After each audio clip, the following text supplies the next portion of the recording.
Hi friends, welcome to my YouTube channel. ಯಾರೆಲ್ಲ ನನ್ನ ಚಾನಲ್ನ ಸಬ್ಸ್ಕ್ರೈಬ್ ಮಾಡಿಲ್ಲ, ಪ್ಲೀಸ್ ಸಬ್ಸ್ಕ್ರೈಬ್ ಮಾಡಿ ಅಂತ ಹೇಳ್ತಾ ಇವತ್ತಿನ ಸಂಚಿಕೆಯಲ್ಲಿ ಭಾಗ್ಯಲಕ್ಷ್ಮಿ ಏನಾಗುತ್ತೆ ಅಂತ ನೋಡೋಣ ಬನ್ನಿ. ಅದಕ್ಕೂ ಮುಂಚೆ ಭಾಗ್ಯಲಕ್ಷ್ಮಿ ಸೀರಿಯಲ್ ಮುಗಿತಾ ಇದೆ, ಅಂತ್ಯಕ್ಕೆ ಬಂದಿದೆ ಅಂತ ತುಂಬ ಜನ ಹೇಳ್ತಾನೆ ಇದ್ದಾರೆ. ಸೋಷಿಯಲ್ ಮೀಡಿಯಾದಲ್ಲೂ ಕೂಡ ಅಪ್ಡೇಟ್ ಆಗ್ತಾನೆ ಇದೆ. ನೋಡೋಣ ಅದು ಹೇಗಾಗುತ್ತೆ ಅಂತ. ಇವತ್ತಿನ ಸೀನ್ನಲ್ಲಿ ಆದಿ ಮತ್ತು ಭಾಗ್ಯ ಒಂದು ಕೆಲಸಕ್ಕೆ ಇಂಟರ್ವ್ಯೂಗೆ ಅಂತ ಹೋಗ್ತಾ ಇರ್ತಾರೆ. ಅಲ್ಲಿಗೆ ತಗೋಬೇಕಾದಂಥ ಸ್ಯಾಂಪಲ್ ಪೀಸ್ನ ಅಲ್ಲೇ ಮರ್ತುಬಿಟ್ಟು ಹೋಗಿಬಿಡ್ತಾರೆ.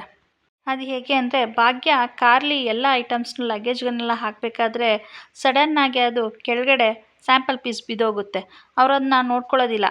ಅದೇ ಟೈಮ್ಗೆ ಹೋಟೆಲ್ ಮ್ಯಾನೇಜರ್ ಬಂದು ಒಂದು ಗಿಫ್ಟ್ ಕೊಡ್ತಾರೆ. ಆಗ ಭಾಗ್ಯ ಅದು ಯಾವ ಗಿಫ್ಟ್ ಇದು, ಏನಕ್ಕೆ, ಯಾರು ಕೊಟ್ಟಿತ್ತು ಅಂತ ಕೇಳಿದಾಗ, ಯಾರೋ ಗೊತ್ತಿಲ್ಲ ಮೇಡಮ್, ಯಾರೋ ಕಪಲ್ ನಿಮಗೆ ಕೊಡೋಕ್ಕೆ ಹೇಳಿದ್ರು ಅಂತ ಹೇಳಿ ಕೊಡ್ತಾರೆ. ಆವಾಗ ಆದಿಗೂ ಭಾಗ್ಯಂಗೆ ಫ್ಲ್ಯಾಶ್ ಆಗುತ್ತೆ.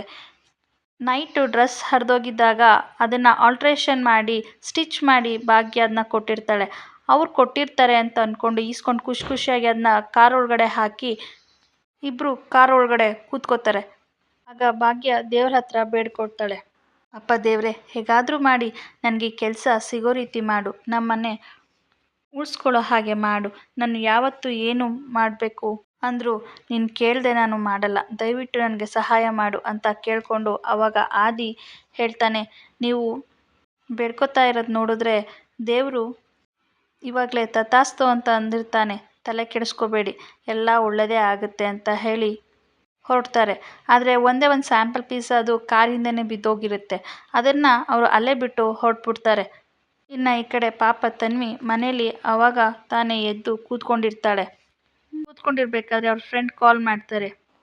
ಎಲ್ಲಿದ್ಯಾ, ಏನು ಮಾಡ್ತಾ ಇದೆಯಾ ಅಂತ ಕೇಳಿದಾಗ, ನನಗೆ ಹುಷಾರಿಲ್ಲ ಕಣೆ, ನಾನು ಬರೋದಕ್ಕೆ ಆಗೋದಿಲ್ಲ, ಒಂದು ಕೆಲಸ ಮಾಡ್ತೀಯಾ, ಅಲ್ಲಿ ಏನು ನೋಟ್ಸ್ ಏನು ಕೊಟ್ಟರು ಎಲ್ಲನೂ ನನಗೆ ಕಳಿಸ್ತೀಯಾ ಅಂತ ಕೇಳ್ತಾಳೆ. ದಿನ ನಾನು ಇದೇ ಕೆಲಸ ಮಾಡ್ತಾ ಇದ್ದೀನಿ ಕಣೆ, ನಾಳೆ ನಿನಗೆ ಪ್ರಾಬ್ಲಮ್ ಆಗುತ್ತೆ ತನ್ವಿ, ನಾನು ಹೇಳೋದನ್ನು ಕೇಳು, ಆಮೇಲೆ ನಿಮ್ಮ ಪೇರೆಂಟ್ಸ್ಗೆ ಕಂಪ್ಲೇಂಟ್ ಮಾಡ್ತಾರೆ ಅಂತ ಅವಳ ಫ್ರೆಂಡ್ ಹೇಳ್ದಕ್ಕೆ ತನ್ವಿ ಹೇಳ್ತಾಳೆ, ನನಗೆ ಯಾವ ಪೇರೆಂಟ್ಸ್ ಇದ್ದಾರೆ, ನನಗೆ ಯಾವ ಪೇರೆಂಟ್ಸೂ ಇಲ್ಲ, ಯಾರೂ ಇಲ್ಲ, ದಯವಿಟ್ಟು ಅರ್ಥ ಮಾಡ್ಕೊ, ನನಗೆ ಯಾರೂ ಇಲ್ಲ ಅಂತ ಹೇಳ್ತಾ ಇದ್ದೀನಿ. ಯಾಕೆ ಹೀಗೆಲ್ಲ ಹೇಳ್ತಾ ಇದೆಯಾ, ನಾಳೆ ಬಂದು ನಾನು ಫೀಸ್ ಕಟ್ತೀನಿ, ನೀನು ಮ್ಯಾನೇಜ್ ಮಾಡು ಅಂತ ಹೇಳ್ತಾಳೆ. ನನಗೆ ಗೊತ್ತು ಕಣೆ, ನೀನು ಕಾಫಿ ಡೇನಲ್ಲಿ ಕೆಲಸ ಮಾಡ್ತಿದ್ಯಾ ಅಂತ. ತನ್ವಿ ಪ್ಲೀಸ್ ಕಣೆ ಅಂತ ಹೇಳ್ತಾಳೆ. ನೋಡು, ನನಗೆ ಹುಷಾರಿಲ್ಲ, ಆಮೇಲೆ ಮಾಡ್ತೀನಿ ಅಂತ ಹೇಳಿಬಿಟ್ಟು ಫೋನ್ ಕಟ್ ಮಾಡಿಬಿಡ್ತಾಳೆ ತನ್ವಿ.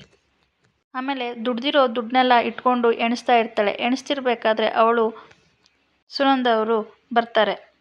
ಇದನ್ನು ನೋಡಿಬಿಟ್ಟು, ಇಷ್ಟೊಂದು ದುಡ್ಡು ಎಲ್ಲಿಂದ ಬಂತು ಅಂತ ಕೇಳಿದಾಗ, ಎಲ್ಲಿಂದನೋ ಬಂತು ಬಿಡು ಅಜ್ಜಿ, ನೀನು ಯಾಕೆ ಅಜ್ಜಿ ತಲೆ ಕೆಡಿಸ್ಕೋತೀಯಾ ಅಂತ ತನ್ವಿ ಹೇಳ್ತಾಳೆ. ಆವಾಗ ಸುನಂದ ಹೇಳ್ತಾರೆ, ಇದೇನಿದು ಈ ಥರ ಹೇಳ್ತಾ ಇದೆಯಾ, ಎಲ್ಲಿಂದ ಬಂತು ಅಂತ ಹೇಳು, ಇಲ್ಲ ಅಂತಂದರೆ ನಿಮ್ಮ ಅಜ್ಜಿಗೆ ಅಮ್ಮಂಗೆ ಫೋನ್ ಮಾಡಿ ಹೇಳ್ತೀನಿ ಅಂತ ಕೇಳ್ತಾಳೆ.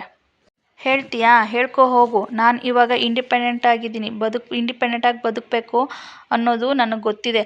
ನಾನು ಇವತ್ತು ಹೀಗೆ ಬದುಕ್ತಿದ್ದೀನಿ ಅಂತಂದರೆ ಅದಕ್ಕೆ ಕಾರಣ ನಿನ್ನ ಮಗಳೇ ಭಾಗ್ಯನೇ.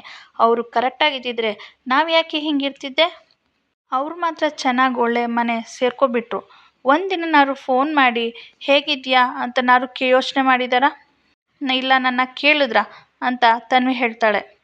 ನೀನು ಯಾಕೆ ಅವ್ರ ಬಗ್ಗೆ ಯೋಚನೆ ಮಾಡ್ತೀಯಾ ಅಂತ ಸುನಂದಗೆ ಬಾಯಿಗೆ ಬಂದಂಗೆಲ್ಲ ಬೈದ್ಬಿಟ್ಟು ತನ್ವಿ ಅಲ್ಲಿಂದ ಹೊರಟೋಗ್ಬಿಡ್ತಾಳೆ.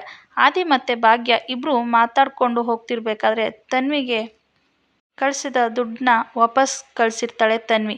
ಅದನ್ನು ಭಾಗ್ಯಗೆ ಹೇಳ್ತಾರೆ.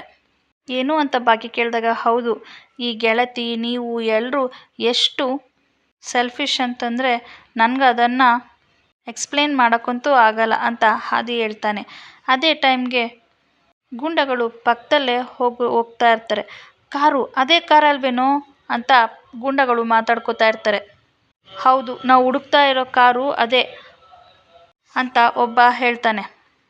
ಇನ್ನೊಬ್ಬ ಹೇಳ್ತಾನೆ, ಹೇಗಾದರೂ ಮಾಡಿ ಇವಾಗ ಆ ಕಾರ್ನ ಅಡ್ಡ ಹಾಕಿ ಏನಾದರೂ ಮಾಡಬೇಕು, ಆ ಕಾರ್ನ ಏನಾದರೂ ಮಿಸ್ ಆಯಿತು ಅಂತಂದರೆ ತುಂಬ ಪ್ರಾಬ್ಲಮ್ ಆಗುತ್ತೆ, ಆಮೇಲೆ ನೋಡು ಅಂತ ಒಬ್ಬರು ಹೇಳ್ತಾರೆ. ಸರಿ ಆಯಿತು, ಫಾಲೋ ಮಾಡೋಣ ನಡಿ ಅಂತ ಅವರೆಲ್ಲರೂ ಫಾಲೋ ಮಾಡೋಕ್ಕೆ ಕಾರ್ನ ಸ್ಟಾರ್ಟ್ ಮಾಡಬೇಕು. ಅದರಲ್ಲಿ ಇನ್ನೊಬ್ಬ ಫಾಸ್ಟಾಗಿ ಓಡಿಸೋ ಕಾರ್ನ ಫಾಲೋ ಮಾಡು, ಯಾವುದೇ ಕಾರಣಕ್ಕೂ ಕಾರ್ ನಿಲ್ಲಬಾರ್ದು ಆ ಕಾರ್ನ ಫಾಲೋ ಮಾಡ್ಕೊಂಡು ಹೋಗು, ಇಮಿಡಿಯೇಟಾಗಿ ಬೇಗ ಹೋಗು ಅಂತ ಹೇಳ್ತಾರೆ. ಸರಿ ಆಯಿತು ಅಂತ ಆ ಕಾರ್ನ ಫಾಲೋ ಮಾಡಿಕೊಂಡು ಹೋಗ್ತಾರೆ. ಇನ್ನು ಬೇಗ ಬೇಗ ಸ್ಪೀಡಾಗಿ ಇನ್ನೂ ಒಂದು ಕಂಪ್ನೀಲಿ ಭಾಗ್ಯ ಅಲ್ಲಿ ಇಂಟರ್ವ್ಯೂ ಕೊಡಬೇಕು ಅಂತ ಅಂದ್ಕೊಂಡಿರ್ತಾಳೆ. ಅಲ್ಲಿ ಸೆಲೆಕ್ಷನ್ ಸ್ಟಾರ್ಟ್ ಆಗಿರುತ್ತೆ. ಫ್ಯಾಷನ್ ಡಿಸೈನ್ ಯಾರ್ಯಾರು ಇದ್ದಾರೆ ಅವ್ರನ್ನೆಲ್ಲ ಕರಿ ಅಂತ ಹೇಳಿದಾಗ ಎಲ್ಲರೂ ಅವ್ರ ಪಾಡಿಗೆ ಅವರು ಎಲ್ಲ ಡಿಸೈನ್ ಮಾಡಿರೋ ಕ್ಲಾತ್ನೆಲ್ಲ ತೋರಿಸ್ಬಿಟ್ಟು ಹೋಗ್ತಿರ್ತಾರೆ. ಆದರೆ ಅಲ್ಲಿರೋ ಮ್ಯಾನೇಜರ್ಗೆ ಯಾವುದು ಕೂಡ ಇಷ್ಟ ಆಗಿರೋದಿಲ್ಲ. ಹೊರಗಡೆ ಇನ್ನೂ ಇಬ್ಬರು ಇದ್ದಾರಲ್ಲ, ಒಬ್ಬರನ್ನ ಕಳಿಸ್ತೀನಿ ಅಂತ ಹೊರಗಡೆ ಬಂದುಬಿಟ್ಟು ನೀವಿಬ್ಬರು ಇರೋದು, ಇನ್ನು ಫಸ್ಟ್ ನೀವು ಹೋಗಿ, ನೀವು ಆದಮೇಲೆ ನೆಕ್ಸ್ಟ್ ಭಾಗ್ಯ ನೀವು ಹೋಗಿ ಅಂತ ಹಿಂದ್ಗಡೆ ಕೂತಿರೋರನ್ನ ಇಬ್ಬರನ್ನ ಕಳಿಸ್ಕೊಡ್ತಾರೆ. ಬಾರೆ ನಮ್ಮದು ಸ್ಯಾಂಪಲ್ ಕೊಡೋಣ ಅಂತ ಅವರಿಬ್ಬರು ಎತ್ಕೊಂಡು ಹೋಗ್ತಾರೆ. ಭಾಗ್ಯ ಅಲ್ಲಿ ಸ್ಯಾಂಪಲ್ ಹುಡುಕ್ತಾ ಇರ್ತಾಳೆ. ಈ ಸೀನ್ ನೋಡಿ ಭಾಗ್ಯ ಎಲ್ಲಿ ಸೆಲೆಕ್ಷನ್ ಆಗಲ್ವೋ, ಪಾಪ ಅವಳಿಗೆ ಎಲ್ಲಿ ಪ್ರಾಬ್ಲಮ್ ಆಗುತ್ತೋ ಅಂತ ಹೆದರ್ಕೊಬಿಟ್ಟಿದ್ವಿ. ಬಟ್ ಆ ಥರ ಆಗೋದಿಲ್ಲ, ಆ ಥರ ಆಗೋಕ್ಕೂ ಬಿಡೋದಿಲ್ಲ. ಆದಿ ಅಲ್ಲಿಗೆ ಕರೆಕ್ಟಾಗಿ ಬರ್ತಾನೆ. ಭಾಗ್ಯ ಏನಾಯಿತು, ಏನು ಹುಡುಕ್ತಾ ಇದ್ದೀರಾ ಅಂತ ಕೇಳಿದಾಗ ಭಾಗ್ಯ ಸ್ಯಾಂಪಲ್ ಇಟ್ಟಿರೋ ಬ್ಯಾಗು ಮಿಸ್ ಆಗಿಬಿಟ್ಟಿದೆ ಅಂತ ಹೇಳ್ತಾಳೆ ಭಾಗ್ಯ. ಅಯ್ಯೋ ನನಗೆ ತುಂಬ ಟೆನ್ಷನ್ ಆಗ್ತಿದೆ, ಏನು ಮಾಡಬೇಕು ಅಂತ ಗೊತ್ತಾಗ್ತಿಲ್ಲ. ಸ್ಯಾಂಪಲ್ ಕ್ಲಾತ್ನ ತಂದಿದ್ದೆ, ಇಲ್ಲೇ ಇಟ್ಟಿದ್ದೆ, ಆದರೆ ಸಿಗ್ತಾನೇ ಇಲ್ಲ. ನಾನು ಏನು ಮಾಡಬೇಕು ಅಂತ ಗೊತ್ತಾಗ್ತಾ ಇಲ್ಲ, ಏನು ಮಾಡೋದು ಅಂತ ಭಾಗ್ಯ ಹೇಳ್ತಾ ಇರಬೇಕಾದ್ರೆ ಆದಿ ಹೇಳ್ತಾನೆ, ಹೌದಾ, ಯಾಕೆ ಟೆನ್ಷನ್ ಆಗ್ತಾ ಇದ್ದೀರಾ, ಟೆನ್ಷನ್ ಮಾಡ್ಕೋಬೇಡಿ ಬಿಡಿ, ಏನೋ ಒಂದು ಮಾಡಿದ್ರೆ ಆಯಿತು, ನಾನು ಕಾರಲ್ಲಿ ಹೋಗಿ ಹುಡುಕ್ತೀನಿ ಅಂತ ಹೇಳಿ ಕಾರಲ್ಲಿ ಹೋಗಿ ಹುಡುಕ್ತಾನೆ. ಅಲ್ಲೂ ಎಲ್ಲೂ ಇರೋದಿಲ್ಲ.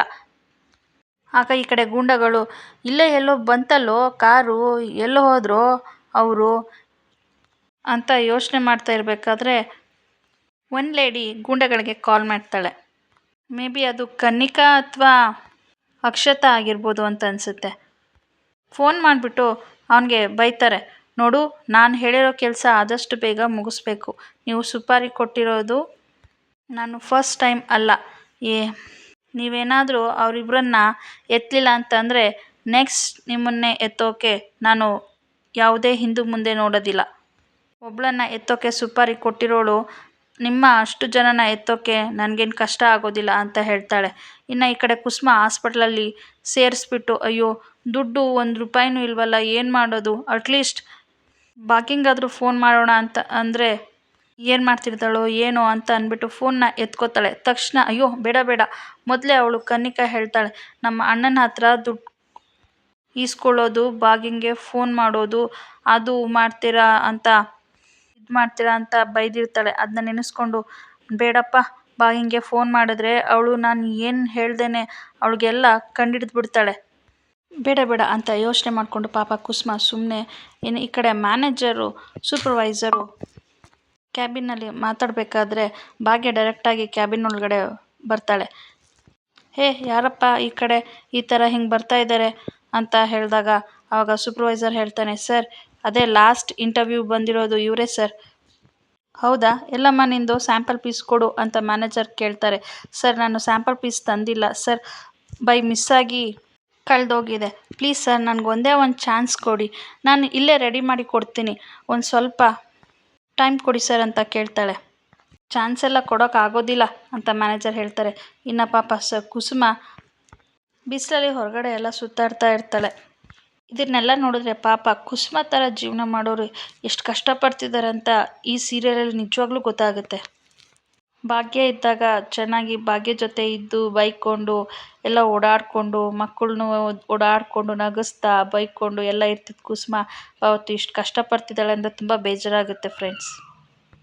ಈ ಕಡೆ ಭಾಗ್ಯ ರಿಕ್ವೆಸ್ಟ್ ಮಾಡ್ಕೊತಿರ್ಬೇಕಾದ್ರೆ ಆದಿ ಒಂದು ಡ್ರೆಸ್ನ ತೊಗೊಬರ್ತಾನೆ. ಆ ಡ್ರೆಸ್ ಯಾವುದು ಅಂದರೆ ಸ್ಟಿಚ್ ಮಾಡಿರ್ತಾರಲ್ಲ, ಆ ಕಪಲ್ಸ್ ಕೊಟ್ಟಿರ್ತಾರಲ್ಲ ಆ ಡ್ರೆಸ್ಸು. ಅದನ್ನು ತೊಗೊಂಡು ಹೋಗಿ ಆ ಮ್ಯಾನೇಜರ್ಗೆ ಕೊಡ್ತಾನೆ. ಸರ್ ನೋಡಿ, ನೀವು ಭಾಗ್ಯ ಅವ್ರದ್ದು ಸ್ಯಾಂಪಲ್ ಪೀಸ್ ಇಲ್ಲ ಅಂತಂದ್ರಲ್ಲ, ಬಟ್ ಇಲ್ಲಿದೆ ನೋಡಿ ಅಂತ ಯಾವುದೋ ಒಂದು ಕೊಟ್ಟಿರೋ ಕ್ಲಾತ್ನ ಅಲ್ಲಿ ಕೊಡ್ತಾರೆ. ಆಗ ಮ್ಯಾನೇಜರು, ಇದು ನಾವು ಕೊಟ್ಟಿರೋ ಕ್ಲಾತ್ ಅಲ್ವಲ್ಲ, ಇದು ಯಾವುದೋ ಇದು ಬೇರೆ ಕ್ಲಾತ್ ಅಂತ ಸೂಪರ್ವೈಸರ್ ಹೇಳ್ತಾನೆ. ಸರ್ ಹೌದು, ಇದು ಫ್ಯಾಬ್ರಿಕ್ ಅಲ್ಲ, ಬಟ್ ಆದರೆ ಇದರಲ್ಲಿ ಭಾಗ್ಯ ವರ್ಕ್ ಮಾಡಿರೋದು ನೀವೇ ನೋಡಬಹುದು. ಇದು ನೆನ್ನೆ ಈ ಥರ ಹೀಗೆ ಯಾರೋ ಒಬ್ಬರು ಪ್ರೀ ವೆಡ್ಡಿಂಗ್ ಬಂದಾಗ ಈ ಥರ ಹಾಳಾಗಿದೆ ಅವ್ರ ಡ್ರೆಸ್, ಇವಾಗ ಎಂಬ್ರಾಯ್ಡ್ರಿ ಹಾಕಬೇಕು ಅಂತ ಹೇಳಿಕೊಟ್ಟಾಗ ಸೊ ನನ್ನ ಹೆಂಡತಿ ಇದನ್ನು ಮಾಡಿ ಕೊಟ್ಲು ಸರ್. ಸೊ ಕ್ಲಾತ್ ಇಂಪಾರ್ಟೆಂಟ್ ಅಲ್ಲ, ಯಾವ ಟೈಮಲ್ಲಿ ಯಾವ ಕೆಲಸ ಮಾಡ್ತೀರಾ ಅನ್ನೋದು ಮುಖ್ಯ ಆಗುತ್ತೆ. ಸೊ ನೋಡಿ ಈ ಡಿಸೈನ್ ಹೇಗಿದೆ ಅಂತ ತೋರಿಸ್ತಾರೆ. ಆವಾಗ ಅವನು ಒಂದು ಡಿಸೈನ್ ನೋಡಿಬಿಟ್ಟು ಡಿಸೈನ್ ಚೆನ್ನಾಗಿದೆ, ಬಟ್ ನಾನು ಅಕ್ಸೆಪ್ಟ್ ಮಾಡ್ದಂಗೆ ನೀವಿಲ್ಲಿ ಕ್ವಶನ್ಗೆ ಆನ್ಸರ್ ಮಾಡ್ತಾ ಇಲ್ಲ ಅಂತ ಮ್ಯಾನೇಜರ್ ಹೇಳಿದಾಗ ಆವಾಗ ಆದಿ ಹೇಳ್ತಾನೆ, ಸರ್ ಏನು ಸರ್ ನೀವು ಈ ಥರ ಹೇಳ್ತಾ ಇದ್ದೀರಾ, ಕ್ವಶನ್ಗೆ ಆನ್ಸರ್ ಕರೆಕ್ಟಾಗಿ ಇರಬೇಕು ಅಂತ ಇಲ್ಲೇನು ದೊಡ್ಡದಾಗೇನು ಬರೆಯೋ ಆನ್ಸರ್ಗಿಂತ ಸಿಂಪಲ್ ವರ್ಕ್ ಹಾಗೆ ಸ್ಮಾರ್ಟ್ ವರ್ಕ್ ಕೊಡೋ ಆನ್ಸರ್ ಪರ್ಫೆಕ್ಟ್ ಆಗಿರಬೇಕು ಅಲ್ವಾ ಸರ್ ಅಂತ ಭಾಗ್ಯ ಎಲ್ಲ ಏನು ಹೇಳಬೇಕು ಎಲ್ಲ ಪ್ರತಿಯೊಂದು ಗೊತ್ತಿದೆ, ನೀವು ಒಂದು ಚಾನ್ಸ್ ಕೊಟ್ಟು ನೋಡಿ, ಭಾಗ್ಯ ಎಲ್ಲ ಮಾಡ್ತಾಳೆ ಅಂತ ಆದಿ ಹೇಳ್ತಾನೆ. ಆವಾಗ ಆ ಹುಡುಗರೆಲ್ಲ ಹೇಳ್ಕೊಡ್ತಾ ಇದ್ದಾನೆ. ನೀನು ಹೇಳು ಅಂತ ಹೇಳಿದಾಗ ಸರ್ ನನಗೆ ನಿಮ್ಮ ಕಂಪ್ನಿ ಬಗ್ಗೆ ತುಂಬ ಹೆಮ್ಮೆ ಇದೆ. ನೀವು ಇಲ್ಲಿಂದ ಪ್ರಾಡಕ್ಟ್ಸ್ ಎಲ್ಲ ಬೇರೆ ದೇಶಕ್ಕೂ ಎಕ್ಸ್ಪೋರ್ಟ್ ಮಾಡ್ತಾ ಇದ್ದೀರಾ ಅಂತ ಗೊತ್ತು ಸರ್. ಈ ಕಂಪ್ನಿನಲ್ಲಿ ಕೆಲಸ ಮಾಡೋದಕ್ಕೆ ನನಗೆ ತುಂಬ ಆಸೆ ಇದೆ. ಡಿಸೈನ್ ಅನ್ನೋದು ಬರೀ ನಮಗೆ ಕೊಟ್ಟಿರೋ ಟಾಸ್ಕ್ ಆಗಬಾರ್ದು, ಇದು ನಮ್ಮ ಮನಸ್ಸಿಂದ ನಾವು ಪ್ರೀತಿಯಿಂದ ಹಾಕೋ ಥರ ಆಗಬೇಕು ಅಂತ ಹೇಳ್ತಾಳೆ. ಅಲ್ಲಿಗೆ ಇವತ್ತಿನ ಸಂಚಿಕೆ ಮುಕ್ತಾಯವಾಗುತ್ತೆ. ಆದರೆ ಇಲ್ಲೊಂದು ಟ್ವಿಸ್ಟ್ ಇದೆ. ಅವಳು ಮಾಡಿರೋ ಕೆಲಸಕ್ಕೆ ಸೆಲೆಕ್ಷನ್ ಆಗಿ ಅವಳಿಗೆ 10 ಲಕ್ಷ ಚೆಕ್ ಕೊಡ್ತಾರೆ. ಆಗ ಭಾಗ್ಯ ತುಂಬ ಖುಷಿ ಪಡ್ತಾಳೆ. ಇಲ್ಲಿಗೆ ಈ ಸಂಚಿಕೆ ಮುಕ್ತಾಯವಾಗುತ್ತೆ. Thank you.